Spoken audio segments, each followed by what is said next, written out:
Hello everyone. So right away, I am about not quite 2 weeks postpartum and I am like super puffy, like just all over. My face is puffy, my fingers are puffy, my ankles are puffy. That happens.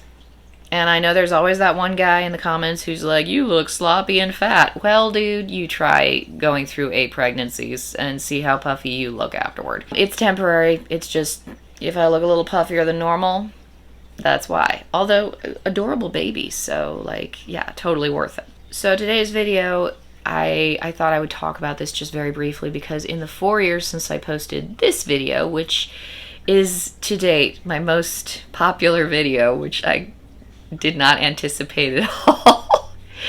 But there we go. That's it. That's my legacy on the internet. God help me. Yeah, so in the time since I posted that, it has been 4 years, a little over 4 years actually. Every handful of months or so, every so often, I'll get comments like this one. And I mean, they all follow the same basic templates. You're very arrogant for calling yourself a private contractor. Oof, the ego on that one. And I try to tell people, like, that is the technical term. Like, that's the reason I use the term. It's the technical term. I don't know what's so confusing to people, but I guess they think it sounds like, does it sound like fancy to people or some shit? I don't get it. Like, that's just the technical term. That's the term that they use when you're filling out the paperwork so you can get your license, so you can go and do your job. Like, I mean, when you work at like a retail chain, they call you like a sales associate or something, or just an associate. What the fuck does associate mean? It's just another word that they use, and they give you these words and they say this is your job now, and it's like, okay, this is great, I guess. Can I just do my job and get paid, please? Like, I don't give a shit about the fancy titles or the words or even the pronouns, you guys. I mean, I've never been good with the pronouns. So I don't understand why people think that this is like some sort of an arrogance ego thing, but everybody's like, oh, the ego on her for using that term. Like, that's not a real term. It is a real term. It is an actual technical real term. So let me talk about that, like the actual technical real term, and why dancers are in fact functionally private contractors. Number one, I never worked through an agency. I was contracting on my own. I wasn't being like lent out by some sort of stripper agency, because that would have been that would have been kind of I don't know, ego fluffing my agent. Having an agent in the first place, like, I'm all alone, I'm working on my own, I'm traveling around the country doing whatever. It's like, how is this? I don't understand why being independent and contracting is somehow an ego thing. Like, whatever. I mean, literally, you are working as an independent individual and you are signing contracts for yourself. Like, that's it. Legally, what it means is the club isn't responsible if you wear a pair of 8-inch heels on stage and break your ankle and, need to go on disability for a little while, because that happens. I've actually seen girls break their ankles. The shoe breaks, and then their ankle breaks with it. It's not pretty. And then there are girls who like go on stage and break their ribs, because you can break your ribs on the pole. You can break your hips on the pole, like your hip bones. You can break those. Exotic dance, like as an industry, as much as people want to pretend that there is absolutely no talent involved, and I mean, how risky is twerking in front of a group of strangers? There is a surprisingly high number of broken bones that occur in that industry. Somewhat more than you would find at a desk job. Let's just put it that way. So, the clubs, they don't hire you. You are not an employee of the club, which means the club doesn't have to take any kind of responsibility for you. They owe you jack shit. You come in, you pay them to work. Independent contractor, that's what it means. And then, if anything bad happens to you, that's your problem. You're on your own. And it's not a nice setup, but kind of a much more high risk, high reward setup. And that's kind of the mentality that I run on personally, that a lot of women don't run on. Like, I mean, a lot of guys tend to be high risk, high reward. A lot of women tend to be low risk, but, pretty safe bet of rewards. I was always more on the high risk, high reward side of things. That was just kind of who I was and how I've played the game of life.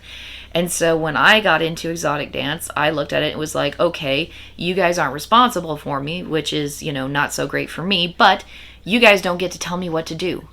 If I don't want to show up to work today, I'm not going to be here. If I want to show up late for work today, what, you're going to charge me a little extra money? Okay, fine.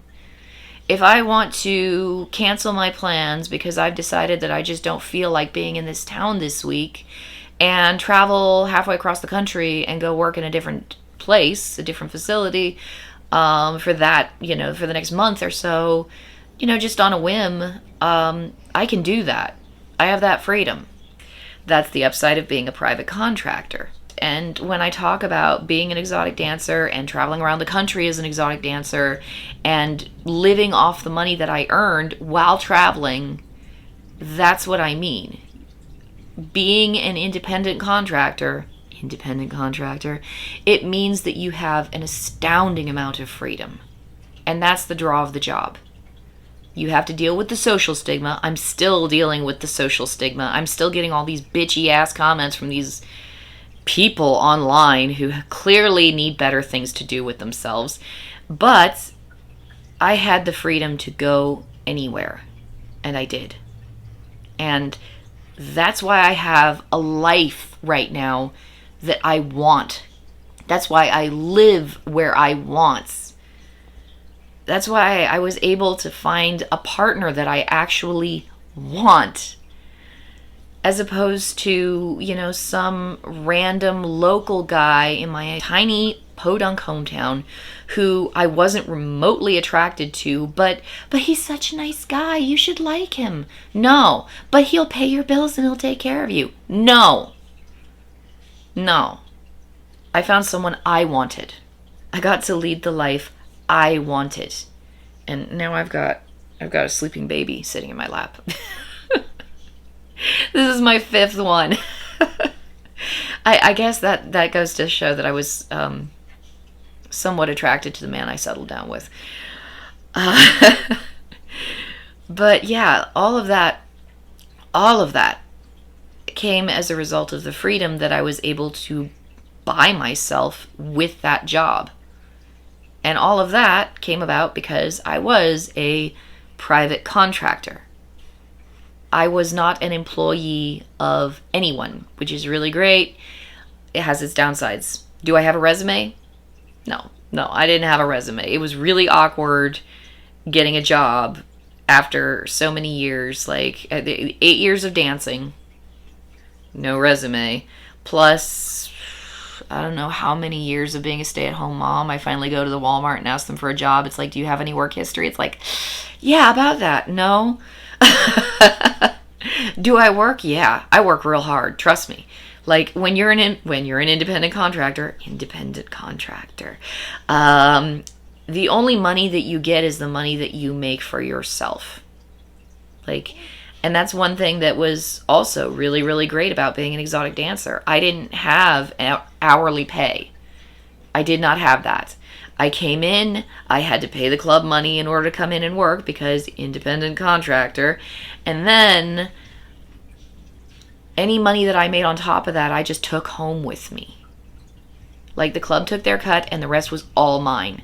So if I worked really, really, really hard and I made a crap ton of money, it didn't matter that the dancers around me were busy hanging out in the back room, styling their hair and fixing their makeup and complaining about the customers. It doesn't matter how lazy your coworkers are.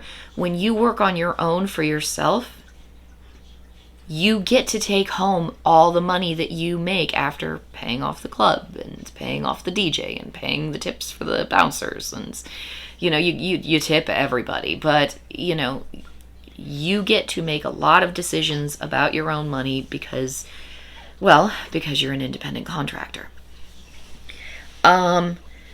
As far as ego fluffing terminology, it was never a term that I came up with. It was the term that everybody used.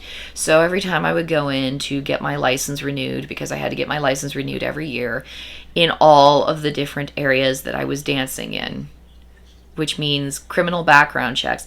Let me clarify that for you. The law varies depending on which county you're in. I think it's usually judged by the county, but it could be judged by the municipality. Depending on where you're at and which part of the United States you're in, there are different laws telling you how many hoops you have to jump through in order to be licensed as an exotic dancer. And in most states, in most counties, in most cities, you need to have a license or you cannot get a job at a club as an exotic dancer. There are exceptions to that rule. I remember working on Bourbon Street in New Orleans, and all you needed there at that time was a social security card and a driver's license. You are who you say you are. Yep, okay, cool. You pass. After that, all you got to do is pass an audition, and if you pass your audition, which this is going to sound really arrogant, but usually when I walked into the club, they were like, yeah, you got to audition. And then when I got all my kit on, like all my gear, they'd take one look at me and be like, forget the audition, you're hired. Once upon a time, I was young and hot. These days, not so much. Just had a baby. Kind of puffy. But there was a time where that was usually how it went down. I would get all ready to go, and I'd be like, okay, I'm ready to audition. They'd be like, yeah, you're hired. Sweet, cool, thank you. I did it for many, many years. I knew my craft. And that's the thing, like a lot of these people who are saying, well, independent contractor, you must have some sort of an ego thing. It's like, I think a lot of these guys who are like putting me down in the comments assume that there is no skill set that comes with being an exotic dancer. No skill set whatsoever. Nothing skill related here. It's all does not take skill to do that. Okay, fair enough. I want those guys to try and do that particular pole trick. I would love to watch. But anyway, yeah, like whoop. Hey there. Oh. But yeah, in New Orleans, when I worked there at that time, I didn't need a license to work. Everywhere else, criminal background check. And then in certain places, also fingerprinting. So I have been fingerprinted just to get a license to go and do my job, which is one of those jobs where it's like, I mean, come on, you're basically trash in the eyes of society. Why would you need to get fingerprinted to go to work? But I mean, that's kind of the point. You're trash in the eyes of society. Of course they want to fingerprint you. They assume you're a criminal. They're just waiting to catch you doing something bad. The background checks were always really funny. I used to laugh at those because it was annoying. They do assume you are a criminal. And you just haven't gotten caught yet. But the background checks are hilarious. They don't care if you've committed violent crimes. They don't care if you've committed murder. You know what they care about?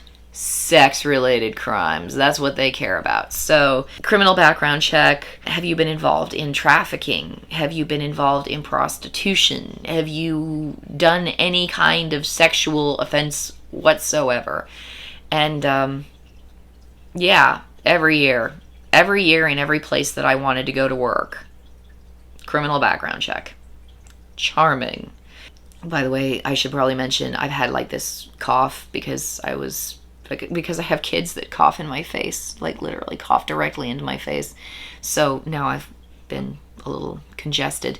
But yeah, like you get used to it. You get used to society basically assuming that you're a piece of shit all the time. And in exchange for that, you get a lot of money for your hours of work, which doesn't stretch out nearly as far as you would expect it to because it's all gone now. I made a video at one point. It's sitting in a chicken coop in lumber and hardware cloth. That's where all the money went at the end of the day. That and bills, electric bill, rent, food, survival stuff. I remember there was this one city I went to where they had an office specifically for what they called sexually oriented businesses, which was me. You had to get an SOB license, sexually oriented business license, and we all just looked at it like, really? An SOB license? I have to officially be licensed as an SOB? Okay, all right, not saying anything, just jumping through the hoops. Just got to go to work, jump through the hoop. And so I remember going in, and they had this police detective who was working as the head of the SOB licensing board. And I'm sitting in this little gray cubicle filling out all this paperwork, known aliases and all that shit. And I'm like, I'm filling it all out, and it's just like, what does all the paperwork say that you are? Private contractor. It is the most boring part of being an exotic dancer, is the stupid paperwork. It's like, I gotta verify that I'm not a sex criminal. And then I've got to get fingerprinted so that they can, identify my body in the event that I get murdered, which is, more likely as an exotic dancer. Or they can find my fingerprints at the scene of a crime, in which case, they expect as much. Usually it's identifying the bodies. Honestly, a lot of the time it's just, identifying the bodies because violent things happen to exotic dancers sometimes. Anyway, yeah, that was my life. That was my job. And I remember sitting in that little gray cubicle and, very, very professional lady, very professional. And I'm filling out my paperwork as a licensed private contractor with an SOB license. Like, but this is all an ego trip because, private contractor sounds, I don't know, ego fluffing for some reason for some people. I don't get it, man. I don't get it, but okay, whatever. So there you go. That's why I occasionally refer to myself as a private contractor. That's how it works. I don't understand why people think it's an ego trip. It confuses me that people would think it's an ego trip. I mean, for all I know, when they first devised that term, well, actually, it doesn't even... See, that would be the thing. I would sit there and I would think, well, they devised the term to, like, fluff women's egos when they're filling out their paperwork or something. But functionally, you are a private contractor. You are absolutely, under no circumstances, to be considered an employee, because that would be an entirely different set of legal paperwork and tax information. Like, you are, when you get this job, a private contractor. Which also has some benefits. Like, it means you don't have to go to staff meetings. Because I remember I worked at one club. They were always trying to strong arm us into going to these staff meetings and threatening to fire us if we didn't show up. And then at some point they got sued. It was deja vu. At some point they got sued because they were treating their private contractors like employees without any of the benefits of, employment. And so that they got into a little bit of trouble for that. And technically I should have gotten some money, like $500 from that, but I never updated my address with the class action and I didn't really care. But yeah, there is actually a technical legal side to this stuff. Like, it is an actual technical functional term. I don't know why that sounds so ego boosting to people. I mean, I guess if you've never been a private contractor, like when I heard the term private contractor, the first thing I thought is like a carpenter or some shit. Like, somebody working with lumber, building something, sanding things with a belt sander. I don't know. Like, that's what came to mind for me. Like maybe a welder or something. I don't know. It did not strike me as a particularly glamorous term, especially when the alternative is like, was I hired through an agency? Absolutely not. I showed up at the door of a strip club one day. I walked in And I asked them if they were hiring, and they were like, do you have a license? And I did. And then they were like, well, you know, if you can pass on audition, then you can get hired. Cool. It's a job, man. Like, what the fuck? But yeah, no, I guess a lot of people think that I'm on some ego trip when I said that, which just confuses the hell out of me. Anyway, I got a baby, and it has been raining outside, which is like my favorite weather, so I might go outside and try to get a little bit of that rain before the storm blows over. And yeah, I think I'm going to do that. I'm probably not going to post as many videos for a while because he's adorable and he's only going to be this tiny for a little while. But hope you guys are all in good health, and I'll talk to you guys later.